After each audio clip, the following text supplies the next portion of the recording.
3:15 in the morning. A quiet street in Chisholm, Minnesota. Two teenage girls are lying awake in a bedroom 2 houses down when they hear it. A woman's scream, cut off in the middle, like a hand closed over her mouth. They freeze. They listen. An engine turns over. Tires roll slow across gravel. Through the curtains, they catch the shape of a dark vehicle with a topper backing out of a driveway and disappearing into the fog. Neither girl says anything. Neither girl calls anyone. It's the middle of the night in a small town where nothing happens, and by morning they've almost convinced themselves they dreamed it. They didn't.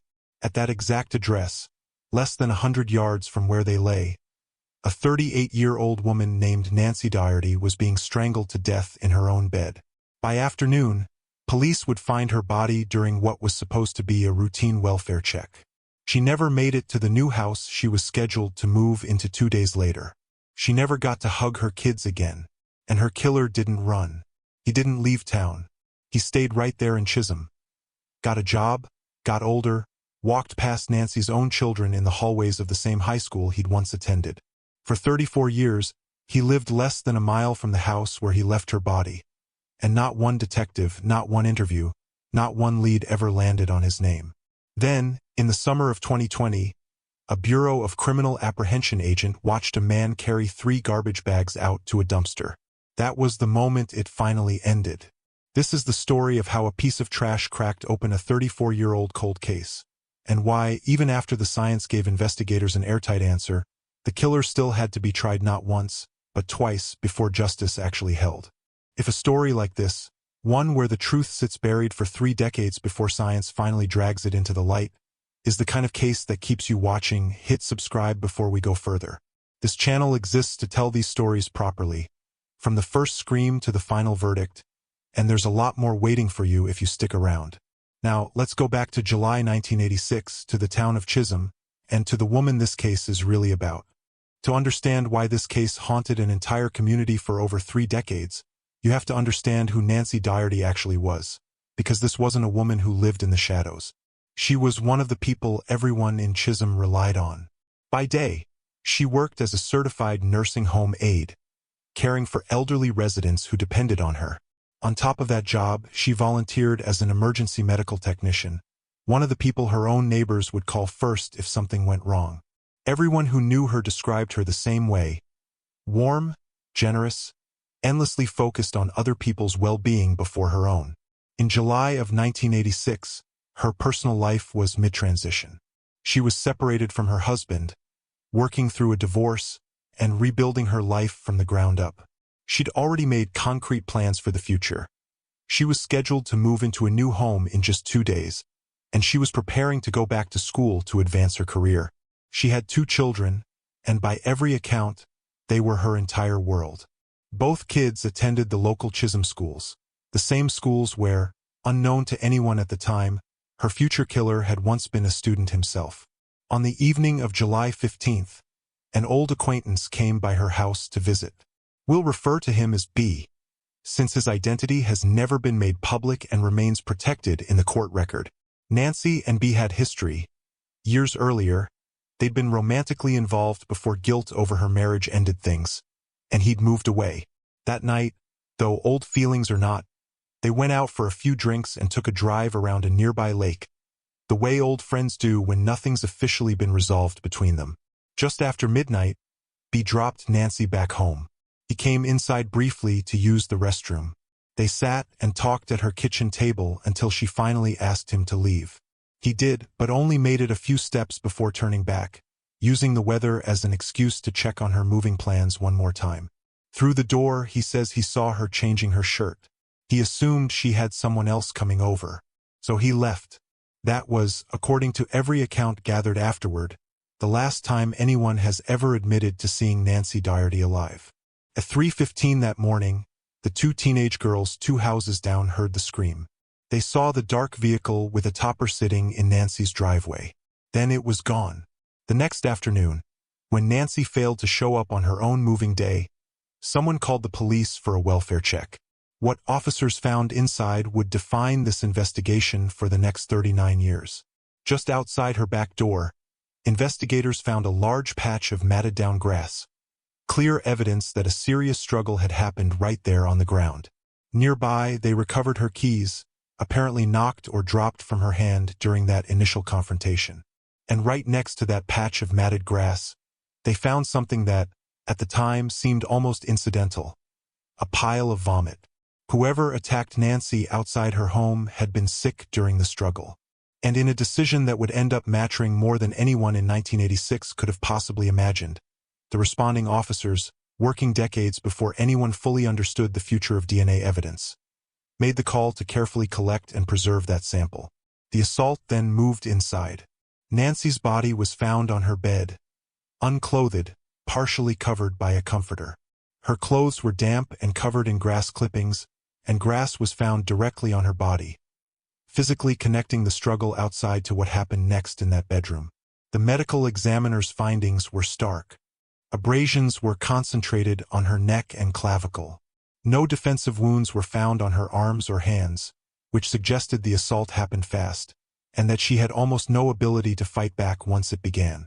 The cause of death was ruled asphyxiation from manual strangulation. The manner of death, homicide. But it was the internal examination that would ultimately matter most 34 years later. A vaginal swab detected the presence of semen deposited within roughly 48 hours of her death. The medical examiner also collected scrapings from underneath her fingernails.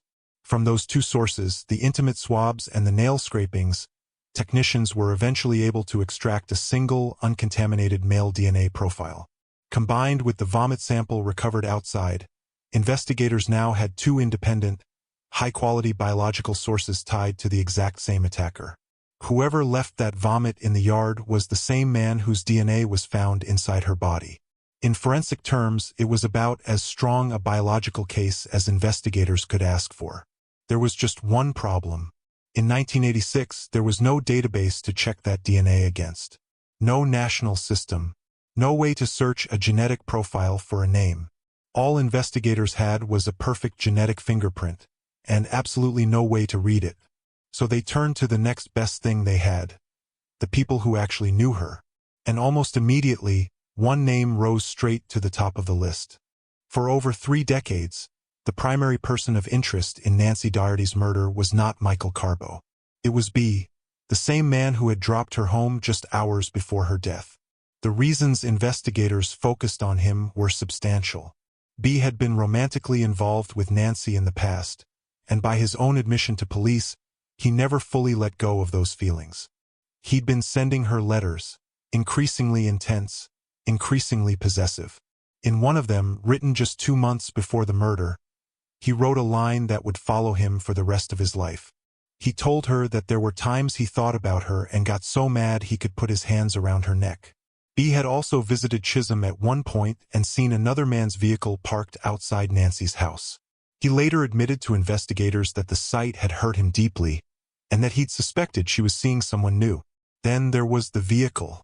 B owned a gray Ford Bronco 2 with a topper, a description that lined up disturbingly well with what the 2 teenage girls reported seeing in Nancy's driveway at 3:15 that morning. Early forensic testing on pubic hairs recovered from the bedroom carpet also suggested B as a potential biological source. But perhaps the most unsettling piece of all was something B told investigators years into the investigation. A statement that reads less like a denial and more like a confession to himself. He said the human mind is a strange thing, and that he genuinely wondered whether he might have woken up in the middle of the night, driven over to her house, killed her, gone back to bed, and simply not remembered doing it. Motive, opportunity, a matching vehicle, trace hair evidence. On paper, B looked like exactly the kind of suspect a detective dreams of finding. But there was one thing standing directly in the way of an arrest. The actual DNA from the crime scene, the semen, the fingernail scrapings, the vomit didn't match him. Not even close. Investigators were stuck holding a suspect who fit every circumstantial detail of the crime, and physical evidence that stubbornly refused to confirm it. Without a match, they had no legal basis to charge him.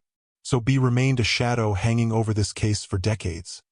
Someone everyone quietly suspected, but no one could ever actually convict.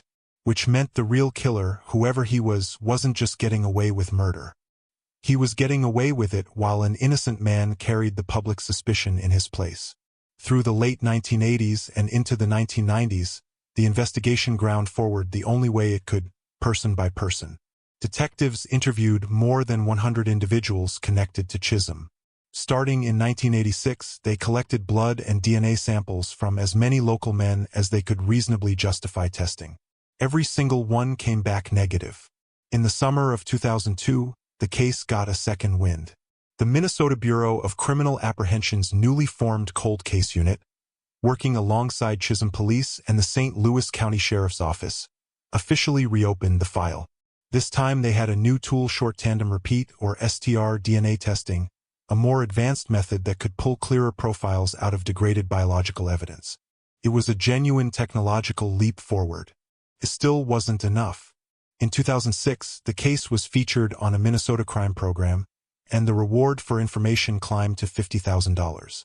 Detectives used the renewed publicity to run another wave of interviews, collecting DNA from more than 100 additional men who had lived in or passed through Chisholm around the time of the murder. Still nothing. And here's the part that makes this stretch of the investigation so frustrating in hindsight. The man they were actually looking for, Michael Allen Carbo Jr., was never on any of those lists. He had no criminal record, nothing that would have flagged him for a national database. He wasn't considered a person of interest during the original 1986 canvass of the neighborhood. As far as the case file was concerned, he was a complete unknown, a man living quietly less than a mile from where Nancy died, going entirely unnoticed while more than 200 other men had their DNA tested in his place. By the late 2000s, the case went cold again. Genuinely cold. The kind of cold where families stop expecting the phone to ring. What nobody could have predicted was that the answer wasn't going to come from another round of interviews or another sweep of local men. It was going to come from a private consumer DNA website, the same kind of service people use to find out where their ancestors came from. Before we get into how that breakthrough actually happened, I want to ask something of you directly. Cases like Nancy's only get solved because someone, somewhere, refuses to let a name disappear into a file cabinet. If you want to see more of these cases, the ones where science finally catches up to a killer who thought he'd gotten away clean, the best thing you can do is subscribe and turn on notifications so you don't miss the next one. It genuinely helps this channel keep telling these stories. Now, back to 2019 and the moment everything changed. By 2019, a new investigative method had quietly started transforming cold cases across the country. It's called Forensic Investigative Genetic Genealogy, or FIGG. In the fall of that year, the Chisholm Police Department contracted with a company called Parabon Nanolabs to apply the technique to Nancy Daugherty's case. Here's what made this different from everything that came before. Standard forensic DNA testing, the kind used since the 1980s, looks at roughly 20 specific locations or loci in a person's genetic code. It's incredibly precise for confirming a match once you already have a suspect. But it's essentially useless for finding one unless that suspect's profile already sits in a criminal database like Cody's. And Carbo's profile was never in Cody's, because he'd never been arrested for anything that would require a sample. Genetic genealogy works completely differently. In December 2019, the BCA sent the preserved crime scene DNA to a specialized lab, which generated what's known as a high-density SNP profile, a genetic readout examining somewhere between 500,000 and a million individual points across the genome, compared to just 20 loci in standard testing. That density of information doesn't just confirm whether two profiles match. It can measure exactly how much DNA two people share, enough to calculate whether an unknown suspect is a second cousin, a great-aunt, or a half-sibling of someone already in the database. Once that profile existed, Parabon's genealogists uploaded it to public genealogy databases, the same platforms ordinary people use out of curiosity about their own ancestry. A team of genetic genealogists began identifying relatives of the unknown crime scene DNA, calculating shared centimorgan values, and reconstructing family trees branch by branch, generation by generation. They traced common ancestral couples. They mapped descendants down through the decades. And eventually, every single branch converged on the Iron Range of Minnesota, and on one name, Michael Allen Carbo Jr. At the time of the murder, Carbo had been 18 years old. He lived less than a mile from Nancy's home. He'd attended Chisholm High School at the same time as her own children. In every practical sense, he had been hiding in plain sight for over 3 decades. There was just one catch. A genealogy report, no matter how convincing, isn't evidence a prosecutor can bring into a courtroom. It's a lead, a very strong one, but still just a lead. To turn 34 years of silence into an actual arrest, investigators needed something a jury could see with their own eyes. Carbo's own physical DNA, collected the old-fashioned way. On July 23, 2020, a BCA special agent set up surveillance outside Carbo's apartment in Chisholm. In the early afternoon, the agent watched Carbo walk outside carrying 3 plastic garbage bags and drop them into the communal dumpster serving his apartment complex. The moment Carbo went back inside, the agent retrieved those bags. Alongside personal mail confirming the trash belonged to Carbo, investigators found the kind of everyday discarded items that carry DNA without anyone ever thinking twice about it. Paper towels, facial tissues, cotton swabs, a beer can, an empty diet shake bottle. The BCA lab extracted DNA from those items and ran a standard STR profile. The results came back. The profile from Carbo's garbage was identical to the DNA recovered from Nancy Daugherty's body, and to the vomit sample preserved next to her keys 34 years earlier. But investigators still needed one more step to make the case airtight in court. A direct reference sample, collected with Carbo's own knowledge and consent, so there could be no argument later about contamination or coincidence. Officers visited Carbo at his apartment and told him, technically true if carefully incomplete, that they were collecting samples from local residents as part of a general elimination process. Carbo agreed and provided a voluntary cheek swab. The lab prioritized the testing. By that same night, the results were in, a flawless, unambiguous match. Michael Allen Carbo Jr. was arrested and booked for the murder of Nancy Daugherty, 34 years and a few days after her death. For Nancy's daughter, Gina Haggard, who had spent decades pushing for answers, it should have been the end of the story. But the legal system was about to prove that solving a case scientifically and closing it legally are 2 very different things. In April 2022, a St. Louis County grand jury indicted Carbo on 2 counts of first-degree murder committed during criminal sexual conduct. His defense moved quickly to attack the case on 2 fronts. First, they argued that both the genealogical database search and the dumpster search violated Carbo's Fourth Amendment rights against unreasonable search and seizure. The court disagreed on both counts, ruling that Carbo had abandoned any expectation of privacy the moment he left his own DNA at a crime scene, and separately, the moment he placed his trash in a shared communal dumpster. Second, and this is the part that would matter enormously 2 years later, the defense tried to introduce evidence pointing to B as an alternative perpetrator. They pointed to his obsessive letters, his presence at the scene hours before the murder, his matching vehicle, and the pubic hair evidence potentially tying him to the bedroom. The district court denied that motion, ruling that the evidence didn't have a strong enough connection to actually tie B to the killing itself. With that evidence excluded, Carbo's defense was left with a narrow, difficult argument. They claimed Carbo, who admitted to drinking and using drugs that night, had a consensual encounter with Nancy, then left, after which some unknown third party entered her home and killed her. The jury didn't buy it. In August 2022, Carbo was convicted on both counts. In September, he was sentenced to life in prison, with the possibility of parole after 17 years, a term dictated by the sentencing laws that were in place back in 1986, the year of the crime. For Nancy's family, it felt like closure, 36 years in the making. But Carbo's legal team wasn't finished, and what happened next would force this entire case to be fought all over again, not because the science was wrong, but because of a question buried much deeper in the American legal system. Does a defendant still have the right to point at someone else, even when the DNA evidence against him is airtight? Carbo appealed directly to the Minnesota Supreme Court. On May 8, 2024, the court issued a ruling that was split right down the middle, and it changed everything. On the DNA question, the court sided completely with the prosecution. The justices affirmed that Carbo had no reasonable expectation of privacy in DNA abandoned at a crime scene, and none in trash placed in a shared dumpster. The scientific foundation of the case was completely untouched. But on the second question, the exclusion of B as an alternative suspect, the court reversed the conviction entirely. The justices found that the original trial court had held Carbo's evidence about B to what they called an impossibly high standard. Under the Sixth Amendment, a defendant has the right to present a complete defense. And because the evidence connecting B to the scene, his motive, his letters, his matching vehicle, his potential hair match, genuinely had the tendency to point toward another person, excluding all of it wasn't a minor technical error. It was a constitutional one. The case was sent back for a full retrial. For Gina Haggard and her family, the news landed like a second tragedy stacked on top of the first. The man who killed her mother had been convicted, sentenced, and was already serving life in prison. And now, because of a legal question about how much of the case a jury was allowed to hear, they would have to do it all again.